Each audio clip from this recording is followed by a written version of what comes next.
Welcome to the Landlord Lease podcast, a training course for landlords to understand how to create a lease. Sponsored by VeteranLandlord.com. And now your host, Edward O'Daniel.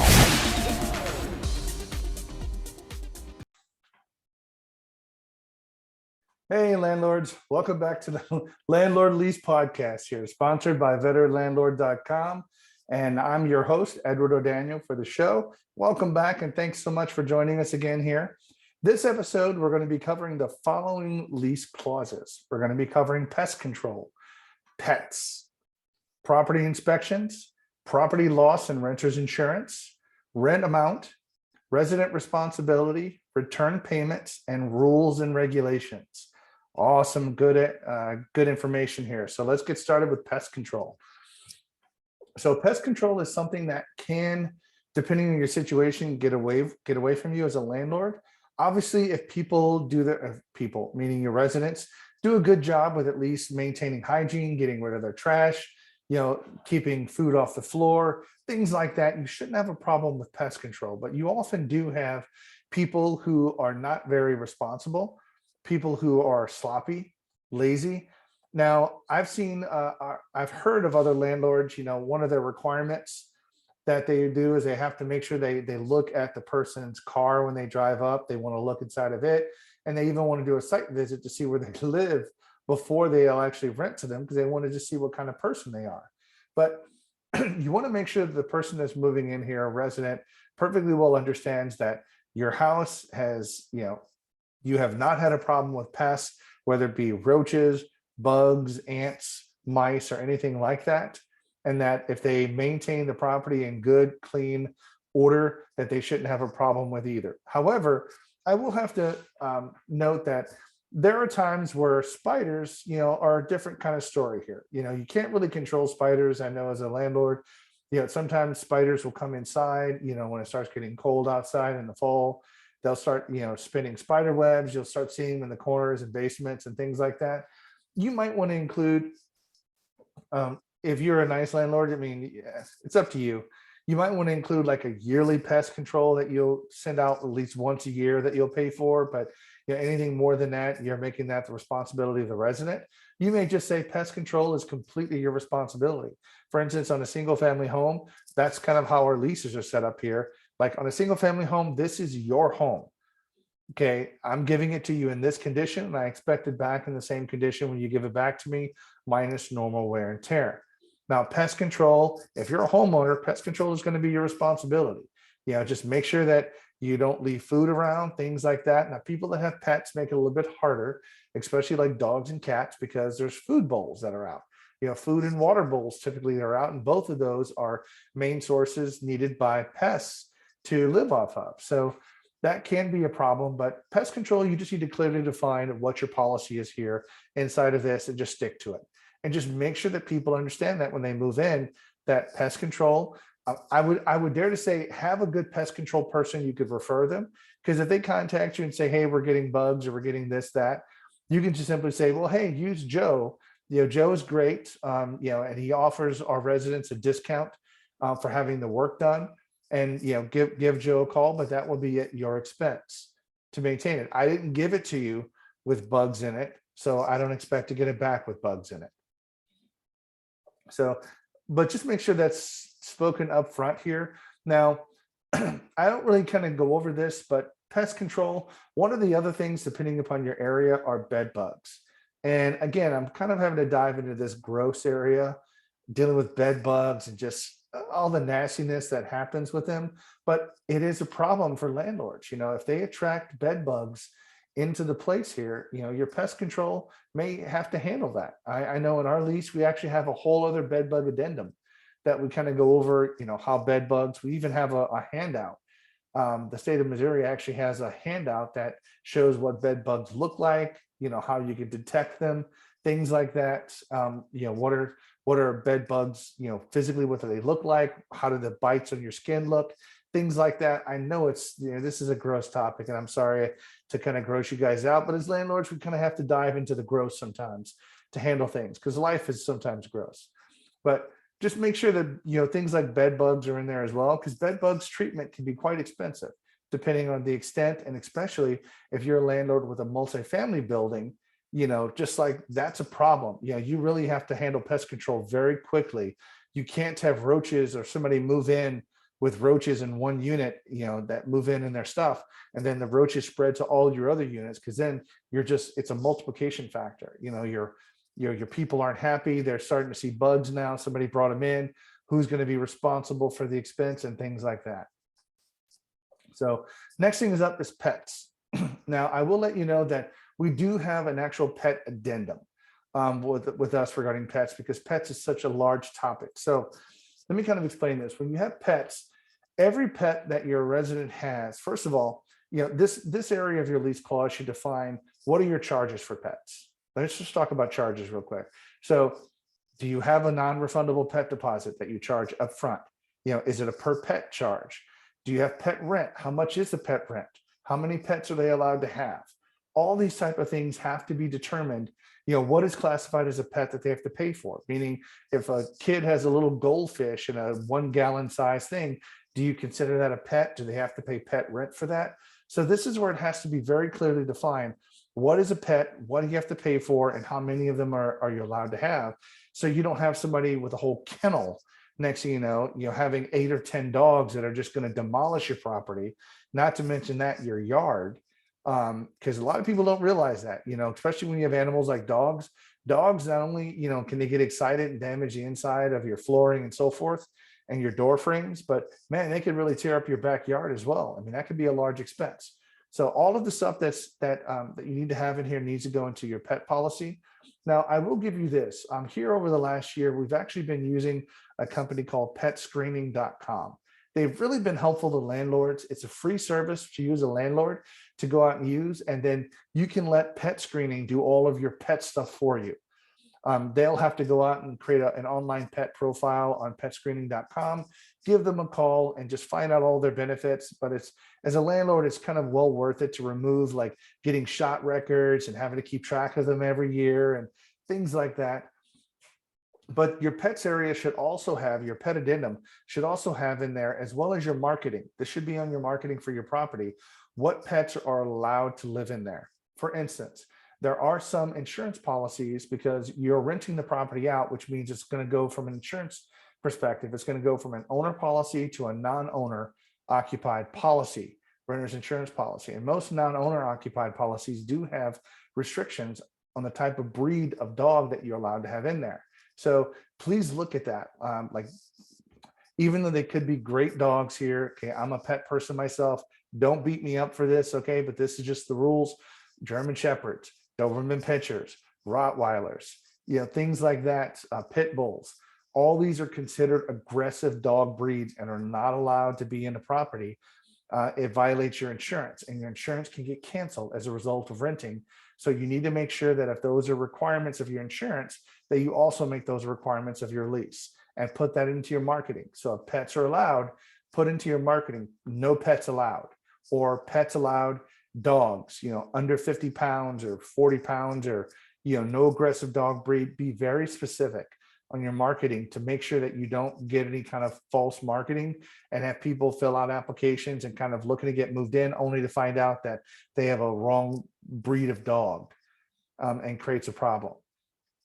So you see why pets take up so large of like an addendum, because they have to have all this. So not only do you have to have your charges, fees, what's required, how many pets that you have, things like that, you also have to put in there, what are the dogs' names? What are their descriptions? Because the problem is that, let's just say they have 2 dogs, and like, I'm just going to give it, dog 1 and dog 2. Forgive me, I'm not that original as far as names go, but let's just say that dog 1 is older and dog 1 dies. Okay. And they're like, oh, okay, well, we had 2 dogs on our lease, so now I'll go buy a new, 2-month-old puppy, and that will be my second dog. And that way we don't have to change anything on the lease. No, that is wrong. They're in default. They are in violation if they do that. Okay, because you have a dog's name, you have their breed, you have their weight on the, on that list. So that's not the same dog. And you might even have a pet policy that puppies aren't allowed, because guess what puppies do? They chew on things. They're excited. They scratch on things. They pee and they poop. and they're not always necessarily trained, and that could lead to more damage. So all of these things need to be outlined in your pet addendum. I know it sounds like a lot. Please go through it and just make sure you have everything in there. And once you do, you are protected. And try to get pet screening that could really help you out. So the next college we're going to go over is property inspection. So this right here is something simple that landlords should be able to do. If you have a property, you need to make sure that it gets inspected. At least I wouldn't say every month or even every 3 months, but at least twice a year. Every 6 months, schedule a property inspection. And just this right here is to let the tenants know that you may very well be doing that. So property inspection, this is what's looked at. This is how often inspections are going to be done. Here's a notification that we will give you upon a property inspection. If we do find anything that's not normal wear and tear, you will be responsible for fixing it. Immediately that cost will be yours, things like that. So putting that in there at least puts them on notice that you do inspections, because if you don't have something like that, and then all of a sudden you want to do an inspection, they'll be like, well, why are you coming inspecting my property? My home. No, I don't want you come inspecting it. And I'm like, Mr. Resident, you don't have a choice. We can come in and inspect the property. And I did run across a problem with this, with fighting with a few people over it. And we just had to have a conversation and it got them all settled down. But having a property inspection, putting that in your lease can just simply point back to say, Mr. Resident, property inspections are in your lease. We have the right to do it. We do them every 6 months. This is the reason why we do it, to make sure that the house is in great shape, because we know what we're looking for. Sometimes you don't, because you may not be a homeowner, and then we can get them fixed before they become a bigger problem. Things like that. So that's your property inspections. Just kind of put in there how often you do it and what kind of notice you'll give them. Next one's going to be property loss and renter's insurance. So as a landlord, I would have to highly recommend putting a renter's insurance clause and requiring renter's insurance in your lease. Okay, because this, I don't want to take, it can be quite long for me to explain why you would need renter's insurance. Just please take my word for it. You would want renter's insurance. It can protect you. It can reduce your loss and expenses in case the renter does something stupid, like cause a kitchen fire or just something like that. Property loss and renter's insurance can also cover pets and some of the pet damage and stuff like that as well. So just check your renter's insurance policy. But you should also include for your property loss that you as a landlord are not responsible for any loss of their personal property due to whatever. So if you're in an area and I don't know, somebody breaks in and steals something, you're not responsible for it. You have, rain and something happens and, water gets into the home somehow and it damages some stuff they have on the floor, that you're not responsible for that. Okay, that's what the property loss and renter's insurance is for. The renter's insurance really is two parts. It covers the liability of the property, and it also covers the contents inside the property for them. So requiring this, having that is going to be a requirement. Please do so. Most policies are standard $100,000 policy is what a minimum for liability. And then somewhere between $5,000, maybe even $10,000 is normal for coverage. So in case something gets damaged, as a result inside that, their renter's insurance will cover that. And you don't have to have any kind of homeowner's policy to cover it. So next is going to be rent amount. This is pretty straightforward. This is just having how much the rent is every single month defined. Your rent for this property is this amount per month, and that's it. But you need a section of your lease that just simply defines how much the rent amount is. So that's pretty much it. Typically, excuse me, the rent amount and the late fees are, kind of next to each other. But so that's all this rent amount does, just have how much your rent is. Now, we have a resident responsibility. This may seem kind of silly to have this, but right now, one of the things I want to make sure that that you understand is the resident responsibility. I kind of use that as a catch-all to kind of reinforce other areas of your lease. Now, it may seem silly, but it just kind of brings everything together.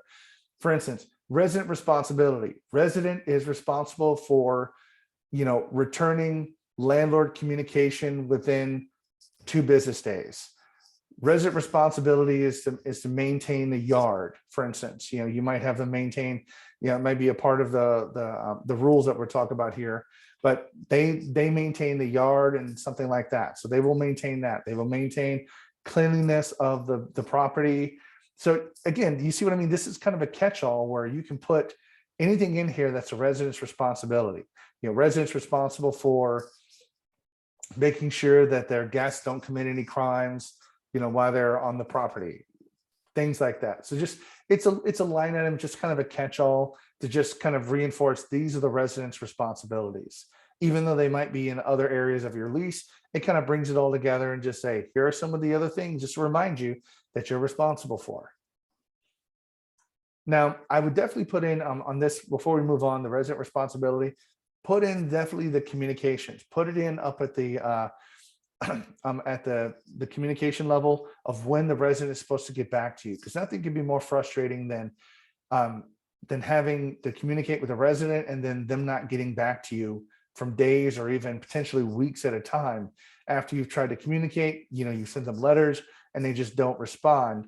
That becomes very annoying, kind of a thing. So just make sure they understand that, just like when you communicate a maintenance request with us and we're going to get back to you within a certain amount of time, that's out of respect and our mutual agreement. Your agreement is that when I communicate with you, you will get back to me within 2 business days or 1 business day, whatever that is.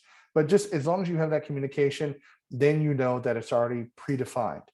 You're not waiting on them as just a normal common courtesy that you would expect people to get back to you with. So next thing we're going to talk about is return payments. Return payments are just simply, what if they, your payment methods. What if they pay you by a check and the check bounces? Or, what if they, try to, make an electronic payment to you and it comes back insufficient funds? So what is the penalty for that and how are you going to handle that? So just something as simple as that. But as a landlord, when it comes back to payments, I would really have to recommend that you find an online payment method that you can utilize, that people can pay electronically from their checking account, or even make, sometimes there's even some places where they can use an app on their phone, just simply transfer money from wherever it is. It could be a spending card. They may not even have a bank account. They may just have a spending card or something, but they can transfer money from that card and pay it over to you electronically every month, because this will eliminate the need for you to have to go worry about them mailing a payment, the payment coming in late, a bounce check, stuff like that. So if they're transferring money over using electronic methods, typically those are going to be faster, more convenient for you. So just make sure you include that in your lease. That's always going to be a good thing to have. Now, it may seem kind of small, but rules and regulations are next. Rules and regulations, this thing could be quite large here. So this is the rules and regulations is sort of like your final catch-all of every other little thing that you would have put into the resident's responsibility for them. And I just kind of give you an example here. I'm going to switch real quick and go over to just sort of rules and regulations here. So some of the things I'm putting in here is, resident must not interfere with peaceful or quiet enjoyment of their neighbors. That goes back to like the good neighbor policy, right? But you could reinforce that in the rules area. Residents prohibited for changing the locks. Well, what if they come and change the locks and now you don't have a key to get in there to do your inspections? Well, they're not allowed to do that. How is that going to handle if they lock themselves out and then they're going to want to have to call you? Do you handle that? We actually have a rule that says, management is not responsible for you locking yourself out. If you do that, you're going to have to call a locksmith and pay, $150 or something like that to get back in because you locked yourself out. I'm just saying these are things that I've done. That doesn't have to mean that you do them, but these are just like other rules. No combustible material, no kerosene, no gasoline. If they're allowed to have gasoline for maybe like a lawnmower, limit the size. Do you want a 5-gallon container of gasoline? Because if that blows up or something happens, that could do quite a bit of damage. Or do you like kerosene? I know some people still have kerosene lanterns and use kerosene things for that. Well, do you allow that? Do you allow water beds, large water things inside of it? That sometimes can be rules. How many nail holes that they could put in place, to hang walls up here. All these things can be added in the rules area just to reinforce some of the other things that you already have. And it's just a nice area where if you find that you don't have something like a rule in your lease and you want to add something, like something happened, it's like, oh man, next time I'm going to have to make sure I add that to my lease. Well, the rules and regulations area is a good place to add another bullet or add another number to the rules and add the next rule to that list. That's a good place to put it, just so that you can see what the rules and regulations are. So that's a great thing that people, a great place to have in your lease. Just some other things is like, abandoned and unlicensed vehicles. So people can't have, those type of vehicles that are abandoned in the driveway, or have them up on blocks. Like if they're a car aficionado and they want to do repairs, they can't leave that stuff outside, kind of thing. So those would be rules. So all that stuff, the rules and regulations, I actually have another addendum for that I use, because the number of rules and regulations are so large. But that's just something that you can put in place that's going to be easily, hey, I don't need to create a whole nother lease clause for this. I'll just add that to an additional rule and make sure they go over it on the next lease. So guys, that's it for this episode of the Landlord Lease podcast. Again, I'm thankful so much for you guys for hopping in here, taking some time and growing your knowledge of leases and lease clauses. It is very important. The lease is your primary document that you have with your resident. It needs to be very well defined. It can protect you so much for this if you have a solid and good lease. Guys, thanks so much for hanging in there, and have a great day. Bye-bye.